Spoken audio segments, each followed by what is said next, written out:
അടിപൊളി അടിപൊളി അടിപൊളി അടിപൊളി അത് കലക്കി.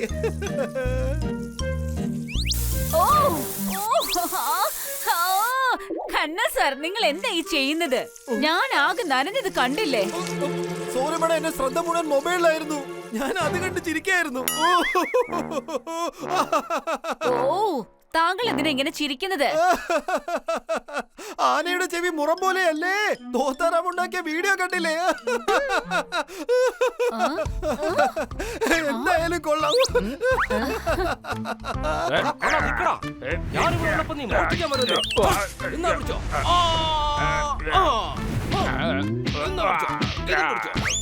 എന്റെ ഭായ്, ഇത് ഞാനാണ്. ഞാൻ എന്റെ അമ്മോ, ചേട്ടനായിരുന്നോ? സ്വന്തം ജിമ്മിൽ മുഖം മൂടി ധരിച്ച് മോഷ്ടിക്കാൻ വന്നതായിരുന്നോ? എടാ കിറ്റ്കിറ്റെ, ഞാൻ പൊടി രക്ഷപ്പെടാൻ വേണ്ടിയാ മുഖം മൂടിയിരുന്നത്. ഞാൻ അവിടെ വൃത്തിയാക്കിയായിരുന്നു. ഈ തോത്തറമ്മ വല്ലാണ്ട് ഫേമസ് ആയല്ലോ. ഇതുപോലെ എനിക്കും ഉണ്ടാക്കാൻ പറ്റും.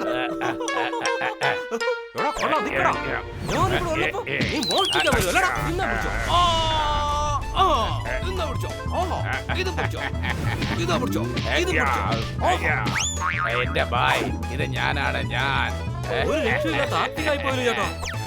ഇതിപ്പോ ഹീറോ ആവാനുള്ള നല്ല ചാൻസ് ഉണ്ട്. എടാ, ഇതിനു മുമ്പ് പലരും എന്നോട് ഈ കാര്യം പറഞ്ഞിട്ടുള്ളതാ.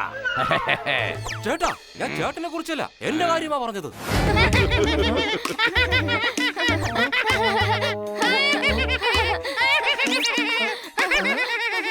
ഇന്നത്തെ പ്രധാന വാർത്തകൾ. വയറുവേദനയ്ക്ക് ഗുളിക കഴിച്ച സേട്ടിന്റെ വയറ് വൈറലായി. സമൂസയിൽ സവാളയില്ലാത്തതിന്റെ പേരിൽ കസ്റ്റമർ നേരെ പോയത് കൺസ്യൂമർ കോർട്ടിൽ.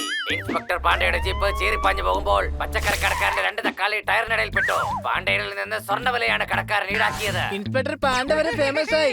എനിക്ക് മാത്രം ഫേമസ് ആവാൻ കഴിയാത്തത്. എനിക്കും ഫേമസ് ആവണം. സണ്ണിയുടെ പുതിയ പിങ് പോങ് വീഡിയോ.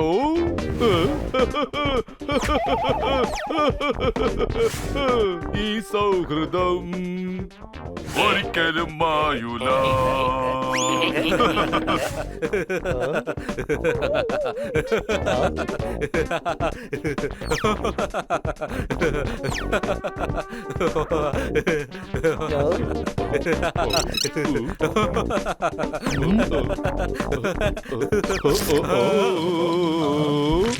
അയ്യോ, എന്തൊരു കൈപ്പാട്. ഇവിടെ വരൂ. ഇത് തലവേദനയ്ക്കുള്ള മരുന്നായിരുന്നു. പാടുപെട്ട് ഉണ്ടാക്കിയതായിരുന്നു. ഈ അടുത്ത് എനിക്കൊരു ലോട്ടറി അടിച്ചു. നീ അയാളുടെ മരുന്നെടുത്ത് കുടിച്ചു. ഡോക്ടർ തന്നു, ഞാൻ കുടിച്ചു. കറുത്താ എല്ലാടെയും സുഹൃത്താ, എല്ലാരും പറയുന്നത് അനുസരിക്കും. അതൊക്കെ പോട്ടെ, ഇദ്ദേഹത്തിന്റെ മരുന്നിന് എന്തിനാണ് എന്നെ കുടിപ്പിച്ചത്? എന്റെ ശ്രദ്ധ മുഴുവൻ പിങ് പോങ് വീഡിയോയിലായിരുന്നു. സണ്ണിയുടെ ഫണ്ണി വീഡിയോ വളരെ നന്നായിരിക്കുന്നു. അമ്മ മുതൽ അമ്മൂമ്മ വരെ എല്ലാവരും ഇത് കാണുന്നുണ്ട്. സണ്ണി ഞങ്ങളുടെ ഏരിയയിലെ വലിയ പിങ് പോങ് സ്റ്റാറാണ്. അവനാണെങ്കിൽ ഫാൻസ് ദിനം പ്രതി കൂടിക്കൊണ്ടിരിക്കുകയാണ്.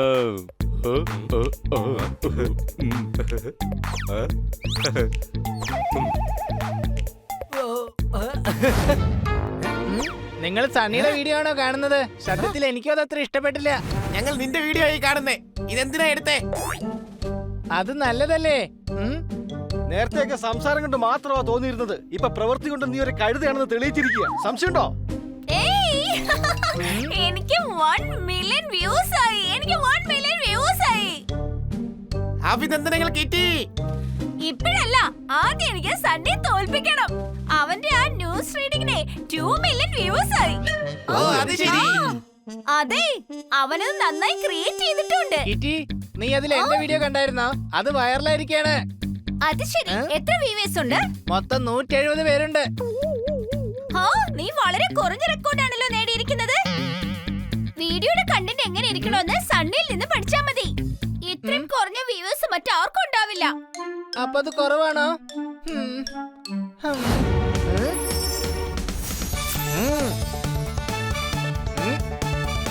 ആക്ഷൻ.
ഞാൻ നേരത്തെ പറഞ്ഞതാ ഇതൊന്നും നടക്കുന്ന കാര്യമല്ലാന്ന്. സംശയമുണ്ടോ? എന്തൊരു സ്റ്റണ്ടായിരുന്നു. വാവ്, മുഴുവനെ റെക്കോർഡ് ചെയ്തില്ലേ? ഇനി അതങ്ങ് അപ്ലോഡ് ചെയ്തേക്ക്. ഇല്ല, ഈ വീഡിയോ ഡിലീറ്റ് ചെയ്യും, വേറെ വീഡിയോ എടുക്കും. നല്ല വീഡിയോ. അത് കുഴപ്പമില്ല കൊച്ചലിയ, എന്റെ ഒരു വീഡിയോ നന്നായിരിക്കുമെന്ന് എനിക്ക് തോന്നുന്നു. അതന്നെ അപ്ലോഡ് ചെയ്തേക്കാം. വേണ്ട സണ്ണി, നീ അങ്ങനെ ചെയ്യാൻ പാടില്ല. മര്യാദയ്ക്ക് ആ മൊബൈലിലേക്ക് താ. ഈ വീഡിയോ ഡിലീറ്റ് ചെയ്യണം.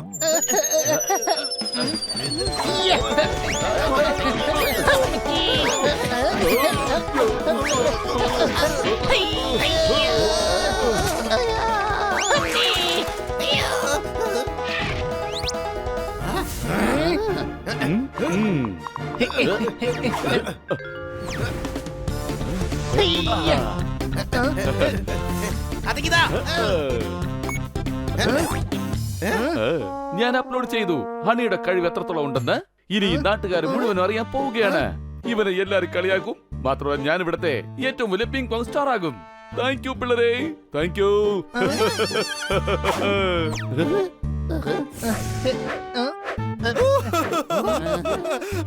പെട്രോളിന്റെ വിലക്ക് ഇപ്പോഴും മാറ്റമില്ലല്ലോ. എന്റെ ഹണി, നീ ശരിക്കും തകർത്ത് കളഞ്ഞല്ലോ. ഹണി കൈ. ഞാൻ ദാ ഇപ്പൊ ഉറങ്ങി എഴുന്നേറ്റതേ ഉള്ളൂ. ചിലപ്പോ ഞാൻ ഉറങ്ങിയപ്പോ സ്വപ്നത്തിൽ കിടന്ന് തകർത്തതാവും. കാര്യം എന്താ കന്ന സാറേ?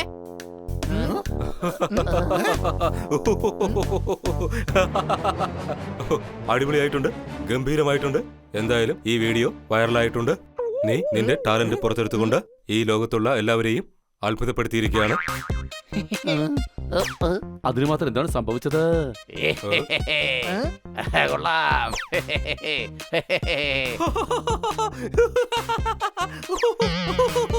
കൺഗ്രാചുലേഷൻസ്. കൺഗ്രാചുലേഷൻസ്. ഓ, കാര്യം എന്താണെന്ന് ആരെങ്കിലും ഒന്ന് പറയുന്നേ.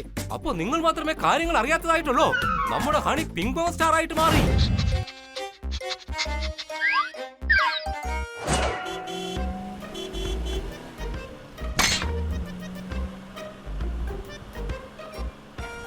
ഈ ജൂല ഗ്രാമം വളരെ സുന്ദരമായ സ്ഥലമാണല്ലോ. സംശയമുണ്ടോ? അതാ ഞാനും ആലോചിക്കുന്നത്. ഈ ഗ്രാമത്തിലേക്ക് വരാൻ തോന്നിയത് വളരെ നന്നായി. പിന്നെ എന്റെ കുട്ടികൾക്ക് വിനോദയാത്രയ്ക്ക് ഒരു അവസരവുമായി, എനിക്കതൊരു ചേഞ്ചുമാകും.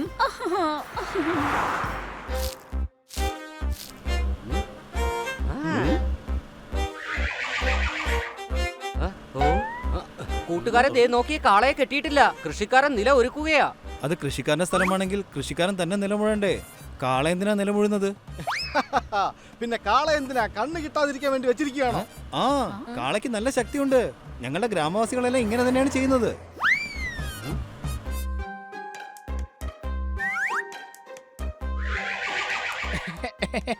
കൊച്ചലിയ ഇതാ നോക്കിയേ, അയാൾ എന്നെക്കാളും പിന്നെ കഴുതയേക്കാളും വലിയ കഴുതയാണെന്നാ തോന്നുന്നേ. കഴുതയുടെ പുറത്താ ഇരിക്കുന്നേ, എന്നിട്ട് സാധനങ്ങൾ തലയിൽ വെച്ചിരിക്കുക. അതാ കഴുതയുടെ പുറത്തെടുത്ത് വെച്ചാ പോരെ. നിങ്ങൾ ശരിക്കും ഒരു കഴുത തന്നെ. അയാളുടെ ഭാരമല്ലേ ആ കഴുത ചുമന്നുകൊണ്ടിരിക്കുന്നത്. ആ സാധനങ്ങളും കൊണ്ട് ആ കഴുതയുടെ പുറത്തിട്ടാൽ ആ കഴുത എങ്ങനെയാണ് നടക്കുന്നത്? ഞങ്ങളുടെ നഗരത്തിൽ സാധാരണ ഇങ്ങനെയാണ് നടക്കാറ്. ഇതെന്തൊരു ഗ്രാമമാണ്.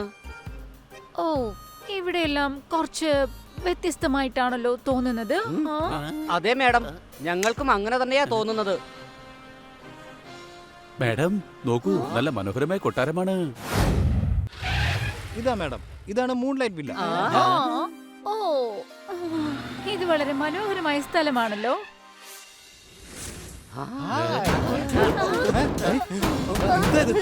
മഴ പെയ്യാതെ തന്നെ ആലിപ്പഴം പൊഴിഞ്ഞ് വീഴാണല്ലോ. ഇത്ര ശക്തിയിലാണോടാ പൊട്ട ആലിപ്പഴം വീഴുന്നത്? ഇത് ആലിപ്പഴം ഒന്നുമല്ല, വേറെന്തോ ആണ്. യുദ്ധം തുടങ്ങിയെന്ന് തോന്നുന്നത്. സംശയമുണ്ടോ? ഇത് അതൊന്നും അല്ല, വേറെ എന്തോ ആണ്. വരൂ നമുക്ക് രക്ഷപ്പെടാം.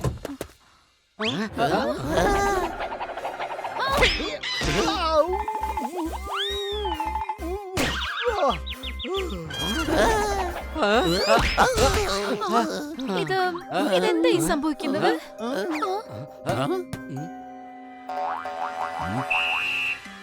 ഇവിടെ പുതിയതാണോ? അതെ, അവധി ആഘോഷിക്കാൻ വന്നതാണ്. രാവിലെ 7 മണി തൊട്ട് 9 മണി വരെ പുറത്തിറങ്ങരുത്. അന്നേരം എന്റെ കുട്ടികൾ ഫുട്ബോൾ പ്രാക്ടീസ് ചെയ്യുന്ന സമയമാണ്. നിങ്ങൾ ഞങ്ങളെ ഈ ഗ്രാമം മുഴുവൻ കാണിക്കുമോ? അതെ, ഒരു ബോളിന് വേണ്ടിയല്ലേ എല്ലാവരും അങ്ങോട്ടും ഇങ്ങോട്ടും ഏറ്റുമുട്ടുന്നത്. ഞാൻ ഓരോരുത്തർക്കും ഓരോ ബോൾ വാങ്ങിക്കൊടുത്തു. ഇനി ഇവർ മത്സരിക്കില്ല, കയ്യിലുള്ള ബോൾ വെച്ച് നന്നായിട്ട് കളിച്ചോളും. ഞങ്ങളുടെ നാട്ടിൽ സാധാരണ ഇങ്ങനെയാണ് നടക്കാറ്. അപ്പൊ കോച്ചെ 9 മണിയായി, കളിക്കാനുള്ള സമയം കഴിഞ്ഞിരിക്കുന്നു. ഇനി എന്റെ പപ്പടമല്ല, ഞാനൊന്ന് ഉണക്കായിടട്ടെ. നിങ്ങൾ നിലത്ത് ഉണക്കാൻ ഇടാൻ പോവുകയാണോ? ഇത് ആകാശത്ത് ഉണക്കായിടാൻ പറ്റില്ലല്ലോ. അപ്പൊ ആൾക്കാരെങ്ങനെ അങ്ങോട്ടും ഇങ്ങോട്ടും നടക്കും? 9 മുതൽ 11 വരെ പപ്പടം ഉണക്കാനുള്ള സമയമാണ്. ഒന്നുകിൽ നിങ്ങൾ 9 മണിക്ക് മുൻപേ ഇറങ്ങണം, അല്ലെങ്കിൽ 11 മണിക്ക് ശേഷം ഇറങ്ങണം. ഇതെല്ലാ അപ്പാർട്ട്മെന്റിലെ നിയമമാണ്. എല്ലാവരും 9 മണി മുതൽ 11 മണി വരെ പപ്പടം ഉണക്കും. ഞങ്ങളുടെ നാട്ടിൽ നിന്നാണ് പപ്പടം എല്ലാം എക്സ്പോർട്ട് ചെയ്യുന്നത്. അതുകൊണ്ട് ഓഫീസ് ടൈം 12 മണിയാണ്. ഞങ്ങളുടെ നാട്ടിൽ ഇങ്ങനെയൊക്കെയാണ് നടക്കുന്നത്. എക്സ്ക്യൂസ് മീ, ഈ 202 എവിടെയാണെന്ന് പറയാമോ? 2 ആണെങ്കിൽ 1 ശേഷം, 200 ആണെങ്കിൽ 100 ശേഷമാണ് വരുന്നത്. 2ന്റെ നടുക്ക് വരും. എന്നാൽ ഞാൻ പോവുകയാണ് മാഡം. വിളിച്ചു കഴിഞ്ഞാൽ വണ്ടിയുമായി എത്തിക്കോളാം.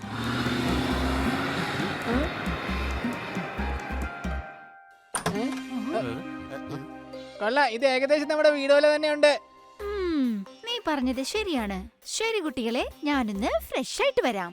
അപ്പോഴേക്കും ഞങ്ങളൊന്ന് താഴെ പോയിട്ട് വരാം. ഓക്കെ. പക്ഷെ കോമ്പൗണ്ടിന് പുറത്തേക്കൊന്നും പോയിക്കരുത്. ദാ നോക്ക്, നമുക്ക് സ്ഥലങ്ങൾ കാണാൻ ഒരുമിച്ച് തന്നെ പോകാം. ഓക്കെ. Okay madam.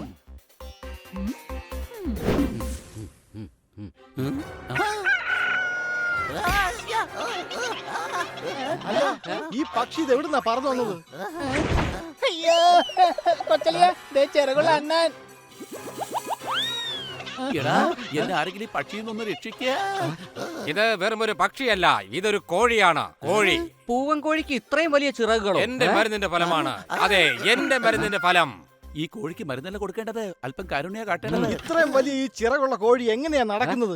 നിങ്ങൾ എന്തിനാ ഇങ്ങനെയൊക്കെ ചെയ്തേ? നിങ്ങൾ ആരാ? ഞാൻ ഡോക്ടർ വിൻസാൻ, ചിറക് എക്സ്പെർട്ട് ആണ്. ചിറക് എക്സ്പെർട്ട്. ഇനി ഈ കോഴി ഞാൻ കൊടുത്ത ചിറകിലൂടെ ആകാശത്തിലൂടെ പറക്കും. അതായത് ഞാൻ ഒരുപാട് പക്ഷികളെയും മൃഗങ്ങളെയും ആകാശത്തിലൂടെ പറപ്പിച്ചിട്ടുണ്ട്. കൊള്ളാലോ. എന്നാ ഞങ്ങളുടെ പോപ്പട്ടിന്റെ ചിറകൂടി ഒന്ന് വലുതാക്കി തന്നൂടെ? ഒന്ന് ട്രൈ ചെയ്യുന്നോ? നോ. ഞാൻ ട്രൈ ചെയ്യാം. എനിക്കതിൽ സന്തോഷം മാത്രമേ ഉള്ളൂ. നിന്നിൽ അതേതായാലും ഞാൻ പരീക്ഷിച്ച് കാണിക്കാം. ഞങ്ങളുടെ നാട്ടിൽ ഇങ്ങനെയാണ് സംഭവിക്കാറ്. അപ്പൊ പിന്നെ ഈ മഴ ഇത് എവിടുന്നാ വന്നത്? ഞാനാണ് ഈ മഴയുണ്ടാക്കിയത്. മരങ്ങൾ നനയ്ക്കേണ്ട ആവശ്യമുണ്ടായിരുന്നു. മരമോ? അതെ. മാത്രമല്ല, ഈ അപ്പാർട്ട്മെന്റിന്റെ പുറകിൽ എന്റെ ചെറിയ കൃഷിസ്ഥലമുണ്ട്. ഞങ്ങളുടെ നാട്ടിൽ മഴ വളരെ കുറവാണ്. ഞാൻ എന്റെ വീടിന്റെ മുകളിൽ ചെറിയ ചെറിയ പൈപ്പുകൾ പിടിപ്പിച്ചിട്ടുണ്ട്. കൃഷിസ്ഥലത്ത് നല്ല വെള്ളവും കിട്ടും, അപ്പാർട്ട്മെന്റിന് നല്ല തണുപ്പുമായിരിക്കും. ഇവിടെ 4 മണി മുതൽ 5 മണി വരെ മഴയുടെ സമയമാണ്. മഴ നിന്നല്ലോ, പിന്നെ എന്തിനാ കുടയെടുത്ത് പിടിക്കുന്നത്? അയ്യോ, ഇത് ചെറിയൊരു ട്രെയിലർ ആയിരുന്നു. ഇനി ആ മഴ തുടങ്ങാൻ പോകുന്നത്. അകത്തേക്ക് പോകാം കുട്ടികളെ.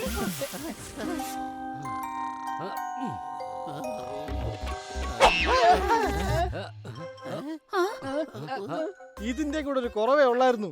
ഇവിടെ അപ്പൊ പ്രേതം ഉണ്ടല്ലേ? സംശയമുണ്ടോ? നിങ്ങൾക്കെന്താ, ആരെങ്കിലും ചിലപ്പോ ഡാൻസ് പ്രാക്ടീസ് ചെയ്യായിരിക്കും. ഓ, ഈ രാത്രിയിൽ 12 മണിക്കാണോ ഡാൻസ് പ്രാക്ടീസ് ചെയ്യാനുള്ള സമയം കിട്ടിയത്? ഓഹോ.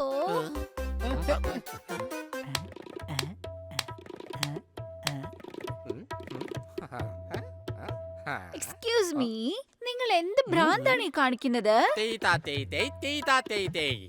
തെങ്ങിന്റെ തൈ ചോദിക്കുവാണെന്ന് എനിക്ക് തോന്നുന്നത്.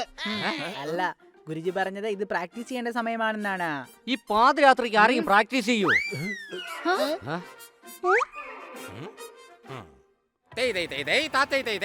ഗുരുജി പറയുന്നത് വെറുതെ ദേഷ്യം പിടിപ്പിക്കരുത്, അല്ലെങ്കിൽ ചിലങ്ക കൊണ്ട് അടിക്കുമെന്നാണ് പറയുന്നത്. ഓ, ഇത് ഇവന്മാരുടെ സ്ഥിരം പണിയാണെന്നേ. നിങ്ങൾ ഇതൊന്നും നോക്കണ്ട, പോയി കിടന്ന് ഉറങ്ങിക്കോ ആന്റി. നിങ്ങൾക്ക് 6th ഫ്ലോറിലേക്ക് ഷിഫ്റ്റ് ചെയ്തുകൂടെ? വേണ്ട, നിങ്ങൾ ചിലപ്പോ അവിടെ വെച്ചെന്റെ ചിറകൾക്ക് വലിപ്പം കൂട്ടും. ഞങ്ങള് ഇവിടെ തന്നെ കഴിഞ്ഞോളാം. ഇവിടെ താമസിച്ചു കഴിഞ്ഞാൽ ചെവിയിൽ പഞ്ഞി വെച്ചിട്ട് കിടന്ന് ഉറങ്ങേണ്ടി വരും. അപ്പൊ പിന്നെ ഒന്നും അറിയില്ല. നമ്മൾ എത്തിപ്പോയി. നമ്മൾ എവിടെയാണ് എത്തിയിരിക്കുന്നത് മിസ്റ്റർ പാണ്ഡ? അതായത് വിചിത്ര പാണ്ഡ സാർ. ബംഗ്ലാവാണ്. ഇവിടെ നിങ്ങൾക്ക് 15 ദിവസം വരെ താമസിക്കാം. അല്ല, അതിന് ഞങ്ങൾക്ക് 15 ദിവസം നിൽക്കണ്ട. ഇത് ഞങ്ങളുടെ നാടിന്റെ നിയമമാണ്. നിങ്ങൾ 15 ദിവസം നിൽക്കാൻ വന്നുവെങ്കിൽ 15 ദിവസം നിന്നിട്ടേ പോകാൻ കഴിയുള്ളൂ. അത് കഴിയുമ്പോ ഞാൻ തന്നെ നിങ്ങളെ റെയിൽവേ സ്റ്റേഷനിൽ കൊണ്ടുവന്ന് എത്തിക്കാം. ശുഭരാത്രി. 15 ദിവസം നമ്മൾ എങ്ങനെ ഇവിടെ താമസിക്കുന്നേ? നിങ്ങള് ഭാഗ്യവാന്മാരെ. 15 ദിവസമല്ലേ കിട്ടിയുള്ളൂ. ഞാൻ 5 വർഷത്തെ കോൺട്രാക്റ്റിൽ ജോലി ചെയ്യാൻ വന്നതാ. ഞാൻ ഇവിടെ 5 വർഷം കഴിച്ചു, എന്നിട്ട് എന്നെ ഇതുവരെ വിട്ടിട്ടില്ല. നമുക്കും അങ്ങനെ സംഭവിക്കാൻ പാടില്ല. മാഡം ആ ടാക്സിക്കാരനെ വേഗം വിളിക്ക്. അയാളോട് കറങ്ങാൻ പോണെന്ന് പറഞ്ഞാ മതി. ആ ടാക്സിക്കാരനും ഇനി നിങ്ങളെ തിരിച്ചോണ്ട് പോയില്ല. ആ ചേട്ടാ, എവിടെയാണിപ്പോ? വേഗം വരൂ, ഞങ്ങൾക്ക് ഇപ്പോ തന്നെ കറങ്ങാൻ പോകണം. ഞങ്ങൾ ആ പഴയ ബംഗ്ലാവിലുണ്ട്. ആ ഓക്കേ. അയാൾ എന്ത് പറഞ്ഞു മാഡം? അയാള് പറഞ്ഞു കുറച്ച് ദൂരെയാണ്, അല്പസമയത്തിന്. എക്സ്ക്യൂസ് മീ, എന്റെ പേര് സുഖി എന്നല്ല, സൂരജ്മുഖി എന്നാണ്.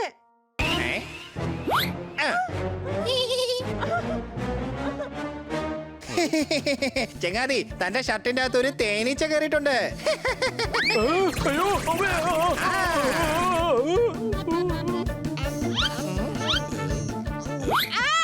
എന്റെ ബർത്ത്ഡേ കേക്ക് മോഷ്ടിക്കുന്നേ.